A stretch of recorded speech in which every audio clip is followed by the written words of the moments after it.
Quantum computing एक ऐसा शब्द जिसे सुनते ही लगता है कि बस हमारे रेगुलर कंप्यूटर का कोई सुपरफास्ट वर्जन होगा, है ना? लेकिन असल में कहानी बिल्कुल अलग है। इस एक्सप्लेनर में हम क्वांटम एडवांटेज के असली आर्किटेक्चर को डिकोड करने वाले हैं। ये सिलिकॉन चिप्स के बारे में नहीं है, बल्कि क्वांटम फिजिक्स के एकदम अलग और हैरान करने वाले नियमों के बारे में है। तो चलिए इस पूरे कॉन्सेप्ट को डिकोड करते हैं और समझते हैं कि ये टेक्नोलॉजी आखिर काम कैसे करती है। आज के इस एक्सप्लेनर का एजेंडा बहुत सीधा है। पहला, क्लासिकल लिमिट। दूसरा, क्वांटम दुनिया के नियम। तीसरा, क्वांटम एल्गोरिदम का डिजाइन। चौथा, हार्डवेयर की जमीनी हकीकत। और पांचवा, इससे जुड़े मिथक और हमारा भविष्य। चलिए आगे बढ़ते हैं। तो सबसे पहले बात करते हैं हमारी क्लासिकल कंप्यूटिंग की लिमिट्स के बारे में। हम जो लैपटॉप या स्मार्टफोन्स रोज इस्तेमाल करते हैं, वे अरबों छोटे छोटे ट्रांजिस्टर स्विच पर चलते हैं। ये स्विच या तो ऑफ होते हैं यानी 0 या ऑन होते हैं यानी 1। इन्हें हम बिट्स कहते हैं। वेब ब्राउजिंग से लेकर एआई मॉडल ट्रेन करने तक ये बहुत शानदार काम करते हैं। लेकिन दिक्कत तब शुरू होती है जब हमें बहुत ही कॉम्प्लेक्स मॉलिक्यूल्स को सिमुलेट करना हो या भारी भरकम क्रिप्टोग्राफी सॉल्व करनी हो।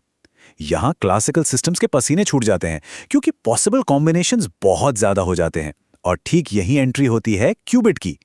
एक क्यूबिट 0 हो सकता है, 1 हो सकता है, या फिर जादू की तरह एक ही वक्त में दोनों का कॉम्बिनेशन भी हो सकता है। अब आते हैं दूसरे हिस्से पर, क्वांटम दुनिया के अजीबोगरीब नियमों पर। सबसे बड़ा सवाल यही उठता है कि आखिर ये क्यूबिट भला क्या है?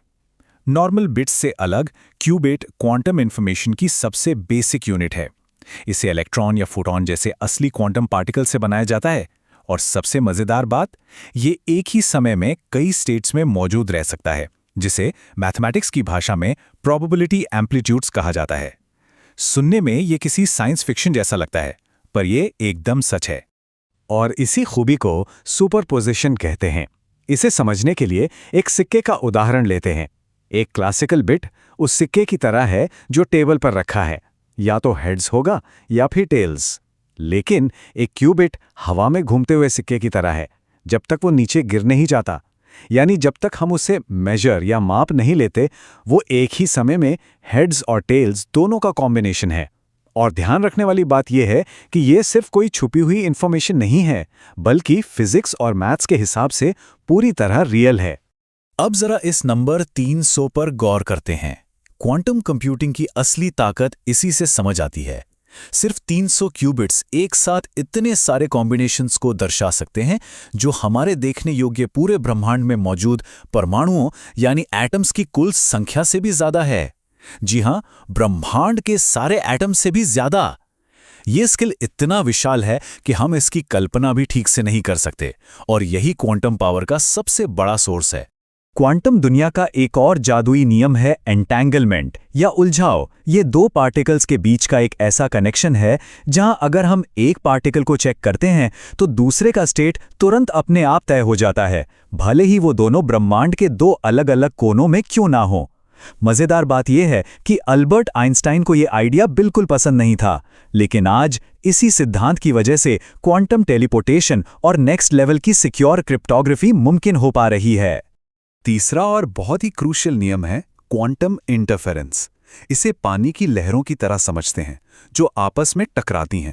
अक्सर ये गलतफहमी होती है कि क्वांटम कंप्यूटर एक ही बार में सारे जवाब ट्राई कर लेते हैं। ऐसा बिल्कुल नहीं है। इसके बजाय वे इस इंटरफेरेंस का इस्तेमाल करते हैं।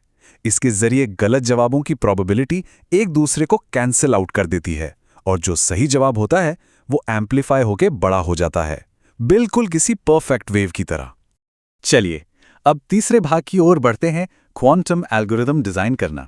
क्वांटम प्रोग्राम्स हवा में नहीं बनते, उन्हें प्रॉपर सर्किट के जरिए डिजाइन किया जाता है। ये एक step by step engineering process है। सबसे पहले क्यूबिट्स को इनिशियलाइज किया जाता है, उसके बाद उन पर क्वांटम गेट्स लगाए जाते हैं, जैसे पाउली एक्स गेट जो कि एक क्लासिकल नॉट गेट की तरह काम करता है, या फिर हैडमार्ट गेट जो सुपरपोजिशन क्रिएट करता है। फिर इंटरफेरेंस सेट किया जाता है और एकदम आखिर में आउटपुट को मापा जाता है। और यहीं पर सबसे बड़ी चुनौती सामने आती है, मेजरमेंट। जैसे ही हम किसी क्यूबिट को मापते हैं, उसका वो जादुई सुपरपोजिशन तुरंत कोलैप्स हो जाता है और वो एक बोरिंग से क्लासिकल 0 या 1 में बदल जाता है। इसका मतलब है कि मापते ही बहुत सारी क्वांटम इन्फॉर्मेशन हमेशा के लिए ख़त्म हो जाती है।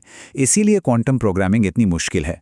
हमें पूरी कैलकुलेशन के दौरान उन नाजुक क्वांटम स्टेट्स को बचाकर रखना होता है और एकदम सही मोमेंट पर ही मेजरमेंट करना होता है। जब हम इन सर्किट्स को एकदम परफेक्शन के साथ लगाते हैं, तब हमें कुछ बहुत ही पावरफुल एल्गोरिदम्स मिलते हैं, जैसे पीटर शॉर का एल्गोरिदम। ये बड़े बड़े नंबर्स को इतनी तेज़ी से फैक्टर कर सकता है कि आज का जो हमारा रेगुलर आरएसए एन्क्रिप्शन है, उसके लिए ये बहुत बड़ा खतरा है। या फिर ग्रोवर का एल्गोरिदम, जो बड़े बड़े डेटाबेस में सर्च करने की स्पीड को क्लासिकल कंप्यूटर्स के मुकाबले कई गुना बढ़ा देता है। अब बात करते हैं चौथे हिस्से की, हार्डवेयर की ज़मीनी हकीकत। थ्योरी तो बहुत अच्छी है, लेकिन इस फील्ड की सबसे बड़ी रुकावट है क्वांटम डिकोहेरेंस। असल में क्यूबिट्स हद से ज़्यादा नाजुक होते हैं। बाहर के पर्यावरण का हल्का सा भी असर, जैसे थोड़ी सी गर्मी, मामूली वाइब्रेशन, रेडिएशन या यहाँ तक कि इलेक्ट्रोमैग्नेटिक नॉइज़ भी उनके सुपरपोजिशन और एंटेंगलमेंट को पूरी तरह तबाह कर सकता है। और ऐसा होते ही पूरी की पूरी कैलकुलेशन फेल हो जाती है। इसी डिकोहेरेंस से बचने के लिए वैज्ञानिक अलग अलग तरह के हार्डवेयर बना रहे हैं। IBM और गूगल जैसी बड़ी कंपनियां सुपर कंडक्टिंग क्यूबिट्स इस्तेमाल कर रही हैं। ये बहुत फास्ट हैं, लेकिन इन्हें काम करने के लिए डीप स्पेस से भी ज़्यादा ठंडे टेम्परेचर की ज़रूरत होती है। दूसरी तरफ IonQ जैसी कंपनियां ट्रैप्ड आयन का इस्तेमाल करती हैं, जो बहुत सटीक तो हैं पर स्पीड में थोड़े धीमे हैं। और फिर आते हैं फोटोनिक क्यूबिट्स, जिनमें रोशनी के पार्टिकल्स का इस्तेमाल होता है। ये शायद भविष्य में रूम टेम्परेचर पर भी काम कर सकें। हर टेक्नोलॉजी के अपने कुछ फायदे हैं और कुछ नुकसान। और अब आखिरी हिस्सा, मिथक और हमारा भविष्य। सबसे पहले तो कुछ गलतफहमियां दूर कर लेते हैं। क्वांटम कंप्यूटर्स क्या नहीं कर सकते? वो हर काम में हमारे क्लासिकल कंप्यूटर से तेज नहीं होते। वे हमारे रोजमर्रा के लैपटॉप्स को रिप्लेस करने वाले भी नहीं हैं। फिल्मों में जो दिखाते हैं कि वो हर पैरेलल यूनिवर्स को ट्राई करते हैं, वैसा कुछ नहीं होता। ना ही वो दुनिया की हर मुश्किल प्रॉब्लम को चुटकियों में सुलझा सकते हैं। और हाँ, उनके अंदर कोई चेतना या कॉन्शियसनेस नहीं होती। क्वांटम एडवांटेज सिर्फ कुछ बहुत ही चुनिंदा और खास तरह की प्रॉब्लम्स के लिए ही काम आता है। असल में अभी हम जिस दौर में हैं उसे निस्क एरा यानी नॉइजी इंटरमीडिएट स्केल क्वांटम कहा जाता है। आज की मशीनें काफ़ी नॉइजी हैं और उनमें बहुत एरर्स आते हैं। नॉर्मल कंप्यूटर्स में तो हम डेटा कॉपी करके एरर ठीक कर लेते हैं, लेकिन क्वांटम मैकेनिक्स का नो क्लोनिंग थ्योरम कहता है कि किसी अननोन क्वांटम स्टेट की परफेक्ट कॉपी बनाई ही नहीं जा सकती। इसीलिए सिर्फ एक perfect error free logical qubit बनाने के लिए हमें हजारों फिजिकल क्यूबिट्स की जरूरत पड़ती है। लेकिन जब हम फाइनली ऐसे फॉल्ट टॉलरेंस सिस्टम्स बना लेंगे, तो वो भविष्य सच में कमाल का होगा।